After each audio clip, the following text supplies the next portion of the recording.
Hello student, welcome back into 4.1 History of Novel. In this lecture we are going to study elements of novel. विद्यार्थी मित्र हो, novel हा एक लोकप्रिय वाङ्मयाचा प्रकार असून त्याचा अभ्यास हा वेगवेगळ्या दृष्टिकोनातून केला जातो. म्हणजे अभ्यास करण्याच्या वेगवेगळ्या पद्धती आहेत. उदाहरणादाखल कादंबरीचा उगम, विकास आणि सद्यस्थिती या दृष्टिकोनातून सुद्धा अभ्यास केला जातो. तसेच वाङ्मयाचे विविध प्रकार काय आहेत याचा सुद्धा अभ्यास करण्याची एक पद्धती आहे. याचबरोबर वाङ्मयाचे जे इतर प्रकार आहेत ज्याच्यामध्ये नाटक असेल, महाकाव्य, रोमान्सेस या प्रकारांशी तुलना करून सुद्धा कादंबरीचा हा अभ्यास केला जातो. या तुलनात्मक अभ्यास पद्धतीबरोबर कादंबरीचा जर स्वतंत्र असा अभ्यास करायचा म्हटला तर या कादंबरीमध्ये काही घटकांचा अभ्यास केला जातो. याच्यामध्ये कथानक, पात्र, तिचा काळ, ठिकाण, जिथं कथा घडते, ज्या कालावधीमध्ये हा घटनाक्रम बसवलेला आहे आणि शेवटी कथा कोणाच्या दृष्टिकोनातून सांगितलेली आहे, हे सर्व घटक लक्षात घेऊन कादंबरीकडे पाहता येते. म्हणजे एखाद्या कादंबरीचा अभ्यास करत असताना त्याच्यामध्ये कोणकोणते घटक आहेत या दृष्टिकोनातून जर अभ्यास केला तर कादंबरी हा वाङ्मयाचा एक प्रकार म्हणून आपल्याला समजायला मदत होते. मग या कादंबरीचा अभ्यास करत असताना ते घटक कोणते आहेत तर याच्यामध्ये सर्वसामान्यतः थीम, ज्याला मध्यवर्ती कल्पना म्हटली जाते, प्लॉट, कथानक, कॅरेक्टर, त्याच्यामध्ये असणारी पात्र, सेटिंग, काळ, वेळ, ठिकाण आणि वातावरण, कॉन्फ्लिक्ट, त्याच्यामधला संघर्ष, लँग्वेज अँड स्टाईल, त्याच्यामधली भाषाशैली या दृष्टिकोनातनं आपण वाङ्मय प्रकारातील कादंबरी याचा अभ्यास करू शकतो. असे हे प्रमुख 6 कादंबरी अभ्यासाचे घटक आहेत ज्याला elements of novel or novella किंवा aspects of novel or novella असं म्हटलं जातं. Let us see elements of novel or novella. There are 6 elements of novel or novella. All these factors may be related to one another in the work by an author. वाङ्मय प्रकारातील कादंबरीचा अभ्यास करण्यासाठी पुढील 6 घटक अत्यंत महत्त्वाचे आहेत. एखाद्या लेखकाच्या लेखनामध्ये हे सर्व घटक एकमेकांशी संबंधित असतात आणि या घटकांच्या साह्यानं आपण कोणत्याही नॉवेल किंवा नॉवेलचा अभ्यास करू शकतो.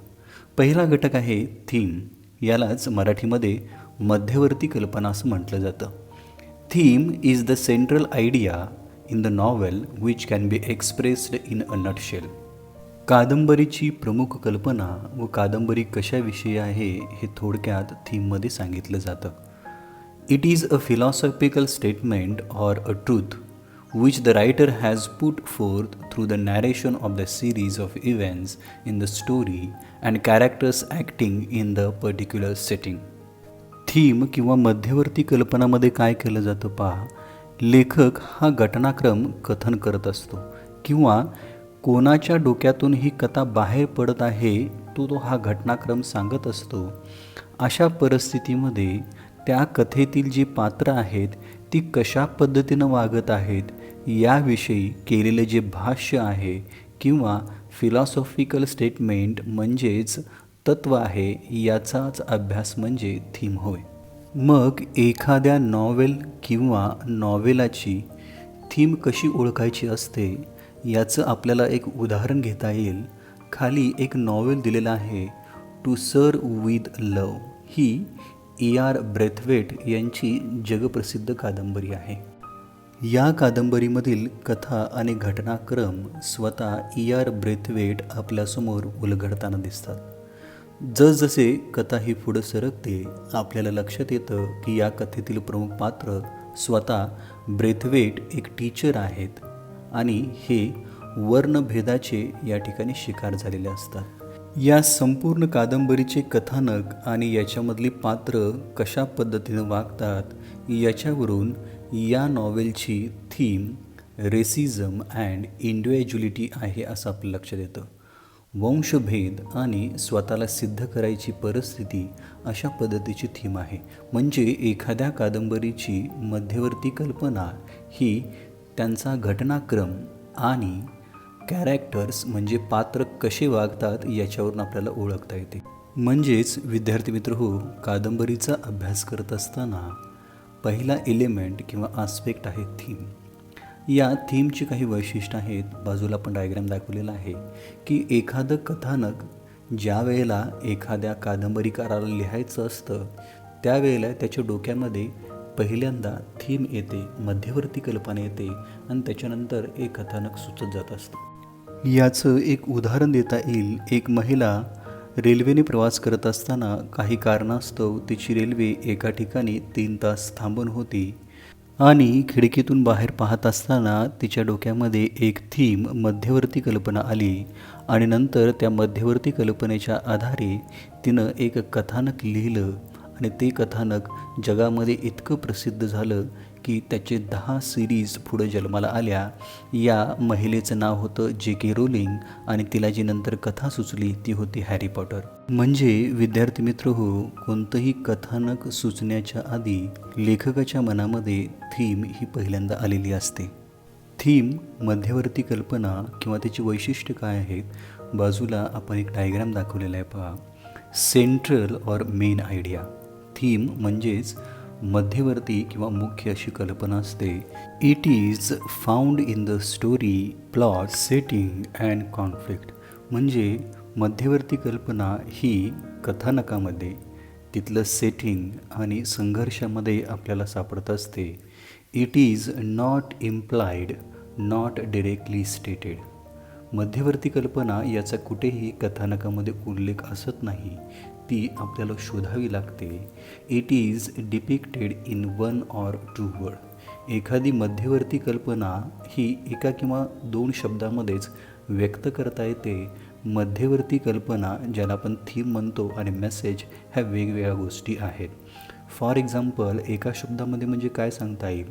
करेज, एखादं कथानक किंवा एखादं कादंबरी ही धैर्य, hard work, teamwork, friendship, loneliness, isolation, love, revenge, war, patriotism, identity, slavery, crime and punishment अशा वेगवेगळ्या थीमवरती आधारित असू शकते. यानंतरचं महत्त्वाचं एलिमेंट आहे प्लॉट, ज्याला आपल्याला कथानक म्हणता येईल. Plot is essentially the story or the course of events that makeup the theme. Plot याला मराठीमध्ये कथानक असं म्हटलं जातं. मग नेमकं प्लॉट याचा अर्थ काय? एखाद्या कोणत्याही विषयावरील असलेली कथा किंवा त्याचा घटनाक्रम म्हणजे प्लॉट होय. It is created by the conflict either internal inside the mind of character or external with other characters or entities. आणि अशा कथानकामध्ये एखादा संघर्ष गुंफलेला असतो. हा संघर्ष किती प्रकारचा असतो? तर 2, एक अंतर्गत संघर्ष आणि दुसरा आहे बहिर्गत संघर्ष. अंतर्गत संघर्ष याचा अर्थ काय? जी प्रमुख पात्र आहेत यांच्या मनामध्ये घडणारा संघर्ष यांचा घटनाक्रम लिहिलेला असतो. किंवा बहिर्गत संघर्षामध्ये एक प्रमुख पात्र इतर दुसऱ्या पात्रांच्या बरोबर होणारा संघर्ष हा घटना स्वरूपामध्ये किंवा घटनाक्रमामध्ये दाखवलेला असतो. Plot may be simple, one plot or complex consisting or interweaving a many plots. कथानक हे एकतर साधं असतं, म्हणजे ते एकाच प्रकारची कथा ही शेवटपर्यंत लिहिलेली असते, किंवा काही कथा ह्या गुंतागुंतीच्या असतात, म्हणजेच एकाच कथेमध्ये वेगवेगळ्या इतर कथासुद्धा गुंफलेल्या असतात आणि तो घटनाक्रम एकत्र बांधून एक कथानक तयार झालेलं असतं. विद्यार्थी मित्र हो, कादंबरीमध्ये ठराविक प्रकारची कलात्मक किंवा भावनिक परिणाम निर्माण करण्यासाठी घटनांचा क्रम हा ठराविक पद्धतीने मांडला जातो. या घटनांच्यामध्ये इव्हेंट्स काही प्रसंग असतात, ॲक्शन्स काही कृती असतात, कॅरेक्टर पात्र आणि कॉन्फ्लिक्ट त्याच्यामध्ये असणारा संघर्ष या माध्यमातून एखादा प्लॉट तयार केला जातो. व अशा प्लॉट किंवा कथानकामध्ये विविध घटनाक्रमांच्या माध्यमातून कथेमध्ये एक बॅलन्स साधला जातो. त्याचबरोबर कोणत्याही कथेमध्ये प्रारंभ, मध्य, शेवट असे टप्पे आपल्याला जाणवतात. आपण बाजूला एक प्लॉटचा डायग्राम दिलेला आहे. कोणत्याही कथानकाची सुरुवात ही एक्सपोजिशनने होते. आता एक्सपोजिशन म्हणजे काय? Beginning of the story where characters and setting are introduced. कथेच्या सुरुवातीलाच त्याच्यामधली प्रमुख पात्र आणि ही कथा कोठे घडते याच्याबद्दल माहिती दिलेली आहे. त्याच्यानंतरचा मुद्दा आहे rising action where the main character faces a series of conflicts. कथा जसजशी पुढे जाते तसतशी याच्यामधली जी पात्रं आहेत ती वेगवेगळ्या समस्यांना सामोरे जातात आणि त्यांच्यामध्ये संघर्ष निर्माण होतात. पुढचा मुद्दा आहे climax, the most exciting part of the story when we learn the outcome. Climax म्हणजे त्या कथेमधला अतिउच्च बिंदू ज्याच्यामध्ये ह्या कथेमध्ये एक निर्णायक वळण आलेलं असतं आणि ती कथा त्या ठिकाणी टर्न झालेली असते. नंतरचा मुद्दा आहे falling action events leading to the end of the story. कथा ही शेवटाकडे आलेली असते आणि लास्ट आहे resolution, end of the story, आणि शेवटी कथा ही संपते. यावरून आपल्याला असं लक्षात येतं की एलिमेंट्स ऑफ नॉवेलमधला प्लॉट हा अत्यंत महत्त्वाचा घटक आहे. याच्यावरतीच संपूर्ण कथा, स्टोरी, घटनाक्रम या आपल्यासमोर येत असतात. नेक्स्ट एलिमेंट आहे कॅरेक्टर, ज्याला मराठीमध्ये आपण पात्र असं म्हणतो. कोणत्याही नॉवेलमध्ये कथानक आणि पात्र याच्यामध्ये फारच जवळचं नातं असतं आणि त्याच्यामध्ये एक प्रकारचा बॅलन्स साधला जात असतो. Please see character. Characterization is related to the plot as the course of events take place because of the certain behavior of the characters. एखाद्या कथेमध्ये पात्र असणं ही अत्यंत महत्त्वाची गोष्ट आहे आणि या पात्रांच्या वर्तणुकीमुळे किंवा वागण्यामुळे त्या कथानकामधील घटना या सुरू होत असतात आणि या घटनाच कथेला जोडलेल्या असतात. म्हणजे या कथानकामधील कोणत्याही पात्रानं कोणतीही क्रिया, हालचाल किंवा वर्तन केलं नाही तर ही कथा पुढे सरकणार नाही किंवा घटना निर्माण होणार नाहीत. Depiction of character can be range from thumbnail sketch to deep, wordy, highly detailed verbal sketch. म्हणजे या कथेतील जी प्रमुख पात्रं आहेत या पात्रांचं वर्णन अगदी पायाच्या नखापासून डोक्यांच्या केसापर्यंत इतकं विस्तृत आणि तपशीलवार शाब्दिक चित्रण हे आपल्यासमोर केलेलं असतं. The important character may have been described in its every aspect by the writer. लेखकाकडून मुख्य पात्र याचं वर्णन आणि त्याच्याबद्दल असणारे अत्यंत महत्त्वाच्या गोष्टी, त्याचे पैलू, वैशिष्ट्य याचं वर्णन अत्यंत बारकाईनं केलेलं असतं. The minor characters are not given much importance. या कथेमधली जी इतर गौण किंवा उपपात्र आहेत यांना फारसं महत्त्व दिलं जात नाही. The reader follows the action of one main character through out the novel. आणि जे वाचक आहेत हे वाचकसुद्धा याच्यामधलं जे प्रमुख पात्र आहे त्याच्या कृतीच फक्त फॉलो करत असतात. म्हणजे प्रमुख पात्राच्या आयुष्यामध्ये घडणाऱ्या घटना आणि घडामोडी ह्याच वाचकांना वाचायच्या असतात. Protagonist, main character is in conflict with the character or an entity or a force that may be internal or external which is known as अँटागॉनिस्ट.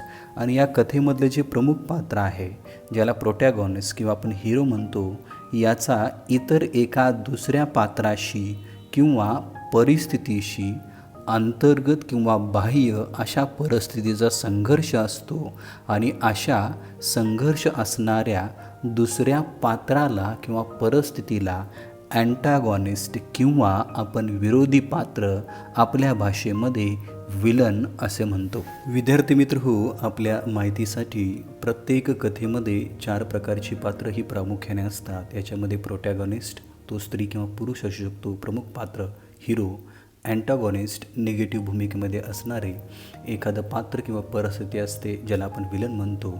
Round character हे एक पूर्णपणे मॅच्युअर आणि सगळ्या गोष्टी समजणारं दुय्यम पात्र असतं. आणि फ्लॅट किंवा स्टॅटिक अत्यंत मायनर प्रकारचं कॅरेक्टर याच्या भूमिकेमुळे कथानकामध्ये कोणताही फरक पडत नाही. आपल्याला या ठिकाणी एक उदाहरण घेता येईल. टू सर्व विथ लव याच्यामधलं प्रमुख पात्र आहे रिकार्डो ब्रेथवेट आणि अँटागॉनिस्ट आहे डेनहॅम. याच्यामधलं राऊंड कॅरेक्टर आहे पामेला डेअर आणि फ्लॅट किंवा स्टॅटिक कॅरेक्टर आहे बॉब बेलमॉन्ट. यानंतर नॉवेलचा पुढचा आस्पेक्ट किंवा इलेमेंट आहे सेटिंग म्हणजेच नेपथ्य. Setting is the background in which the story take place. एखाद्या कादंबरीमधील कथानक कोठे घडते, कोणत्या पार्श्वभूमीवर घडत आहे त्याला सेटिंग असं म्हटलं जातं. There are several aspects of the setting. सेटिंगचे वेगवेगळे घटक आहेत. यामध्ये काय सांगितलेलं पहा, it includes place, period, time, climate or weather and lifestyle. Aspects of setting नेपथ्याचे विविध पैलू. याच्यामधला पहिला घटक आहे प्लेस म्हणजे ठिकाण. Where is the story taking place. हे कथानक कोठे घडते त्याचं जिओग्राफिकल लोकेशन हे महत्त्वाचं आहे. पिरियड, कालखंड, in which period the story taking place. हे कथानक कोणत्या कालखंडाबद्दल वर्णन करतं. इट मे बी, कदाचित हे असं असू शकतं, हिस्टॉरिकल, कलोनियल और फ्युचर टाईम. कथा ही ऐतिहासिक आहे, पारतंत्र्यातील आहे किंवा भविष्याचा वेध घेणारी आहे. हे पिरियडच्या माध्यमातून सांगितलं जातं. पुढचा घटक आहे time. When is the story taking place. ही कथा केव्हा घडते, time of day, year etcetera याच्याबद्दल माहिती सांगितली जाते. पुढचा आहे climate or weather. How is weather or climate. त्या कथेमधलं वातावरण किंवा हवामान कसं आहे. Is it rainy, sunny or stormy. पावसाळी आहे, उन्हाळी आहे किंवा वादळी आहे याच्याबद्दल माहिती याच्यामध्ये मिळत असते. उदाहरणार्थ जोनाथन स्विफ्ट यांच्या गलिवर्स ट्रॅव्हल्समध्ये स्टॉर्म, वादळ आणि रेन, पाऊस या गोष्टी दाखवलेल्या आहेत. लाईफस्टाईल, जीवन पद्धती. What is the daily life or lifestyle of the characters like. याच्यामधले जे पात्र आहेत त्यांची जीवनपद्धती कशी आहे. यामध्ये स्पीच, त्यांची भाषा, ड्रेस, पोशाख, मॅनरिझम, शिष्टाचार, कस्टम्स, त्यांच्या पद्धती याचा उल्लेख केलेला असतो. यापुढील एलिमेंट आहे कॉन्फ्लिक्ट, ज्याला संघर्ष असं म्हटलं जातं. The struggle between two opposite forces in the story is called conflict. या कथेमध्ये दोन परस्पर विरोधी असणाऱ्या व्यक्ती किंवा शक्तींच्यामध्ये होणारा संघर्ष म्हणजेच हे कॉन्फ्लिक्ट वर्णन केलेलं असतं. Conflict in the story provide interest and curiosity about the plot. या कथेमध्ये असणारा संघर्ष हा वाचकांच्यामध्ये उत्सुकता आणि आवड निर्माण करत असतो. कोणत्याही कथानकामध्ये किंवा वाङ्मयामध्ये वेगवेगळे संघर्षाचे प्रकार सांगितलेले आहेत. याच्यामध्ये मॅन वर्सेस मॅन, मानव आणि मानव, मॅन वर्सेस सेल्फ, मानव स्वतःबरोबर, मॅन वर्सेस टेक्नॉलॉजी, मानव आणि तंत्र, मॅन वर्सेस नेचर, मानव आणि निसर्ग, मॅन वर्सेस सोसायटी, मानव आणि संपूर्ण समाज याच्यामधला प्रामुख्याने संघर्ष हा दाखवला जातो. पुढील एलिमेंट आहे लँग्वेज ऑर स्टाईल, भाषा किंवा शैली. The language or techniques used by the author for the narration of the course of events is known as the style. एखाद्या कथानकामध्ये घडणाऱ्या घटना कथन करण्यासाठी लेखक जी लँग्वेज, भाषा अँड टेक्निक्स, तंत्र वापरतो त्याला स्टाईल असं म्हटलं जातं. An author can use extensive vocabulary and high phrases. एखादं कथानक लिहित असताना लेखक हा सर्वसामान्य शब्दसंग्रह आणि उच्च दर्जाचे वाक्यप्रकारसुद्धा वापरू शकतो. Or he may be laconic and would write only to the point. किंवा असं कथानक सांगत असताना तो थोडक्यामध्ये सुद्धा सांगू शकतो किंवा मुद्द्यांच्या स्वरूपामध्ये हे कथानक लिहू शकतो.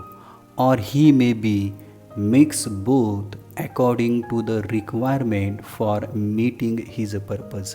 म्हणजेच कथानक लिहित असताना, भाषा ही लिहित असताना थोडक्यामध्ये भाष्य करणे, मुद्देसूदरित्या लेखन करणे, याचबरोबर काही लेखक दोन्ही पद्धतीचा वापर हा गरजेनुसार करू शकतात, ज्याच्या माध्यमातून एखादी कथा अत्यंत प्रभावीपणे अलंकृत पद्धतीने त्यांना लिहिता येऊ शकते. He may use linguistic devices to make the narrative effective.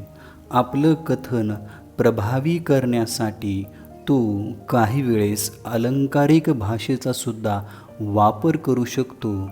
All these factors decide the texture of the narration and create an impact on the reader.